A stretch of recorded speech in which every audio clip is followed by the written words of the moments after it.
Hey friends, it's Len here at 1A Auto. Today we're working on our 1996 Dodge Ram 1500. This has got the 5.9.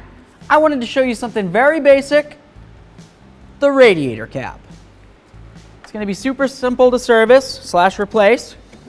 All you do, make sure it's cool to touch. You never want to open a radiator cap when it's hot.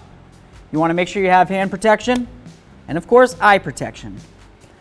As you open up your radiator cap, you turn it while pressing down, you turn counterclockwise and open away from your face, just in case there's any pressure.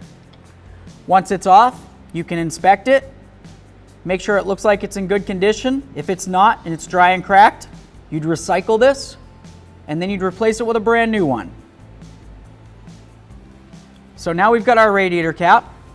We're going to line up this tab and this tab with these two slots. Put it on. Give it a nice little twist until it bottoms out. Can't turn any further, and that's it. Easy peasy.